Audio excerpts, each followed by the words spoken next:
Good morning. Ngasi se akhoi sagon cinnamon ko sagon cinnamon ki card ke message yenga se sagon cin ki numbers haraga di numbers se 25 lere aduga color dan hangapan gumba kai gumba dumai sin na bi ba ko aduma lere aduga akhoi ki keno harasne ko hadi sagon cinnamon da chak thong ba da ha pa ya ba pot gumba kai gumba haraga di machu se yengang se kitang adumai taraga happy ba ko ado khoi han ba da khoi card message yenga se aduga timing afaba sa pe yeng minara se ko ma'am timing afaba sa pe yenga se the lady basidagi ko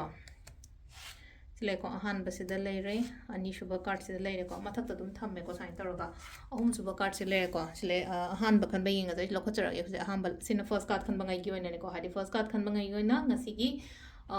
keno song se numit gi ko first card yamna hona ga da ba numit oina oire ko hadi shuba number le piga no ko shuba number le ko no hadi hono aina hona riba aina tawri ba ko le ma'am se lem na amta ma ko aduna hona ba le piga no hard work pesha tan ba da bu oiro thabak to ba da bu oiro like pa ba da bu oiro ko so ma'am se ko aduga ani shuba ko ani shuba nuai ta bu khoto ma'am do loin tha to aduga hadi let go hai let go ko normally adum yam se ne ko let go everything aingon da kana da ba pot kana da ba mi hai ra se ko kana da ba wakhan kai ka adum ma'am do loi tha do aduga hai se lai se hai tar ngon da afaba gumba kai gumba lak pa hogani ko hadi ngasai gi mind se phata ba dum khal le ra ga de afaba jangham leite na do same adumai na hai tar ai gi life ta so nuai ta ba khoto ma'am do loin release to holo aduga afaba chang ba gi jaga piu ko ahum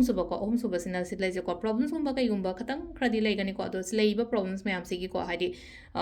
magi solution su loin la kani aduna matha ka haina chabi gonu ko adum se lai tension stress gumba kai gumba lo gono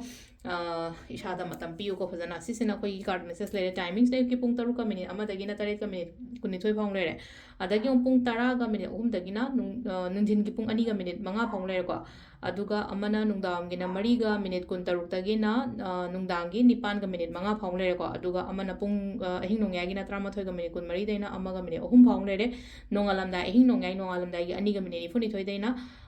next day nongalam da gi pung taruk ka minute ama phang le ko sisna khoi gi ngasi gi oina afaba timing ado keno se Thursday se ko koina pishang shagi kai gi manifestations so bo oiro hadi bay lift ga e ba khot pa dum ma am do leina ko weekly ga sum target ka thamaga de go dum mana to wi ba ko hadi bay lift up pisha machine ge iraga ai phone gi covers kumba kai kumba mai to ga maning daga hapa adu do to ro shu kai de ko dum mana kumba to biyo ado sida lady ko ngasi gi na daily card message ma thank you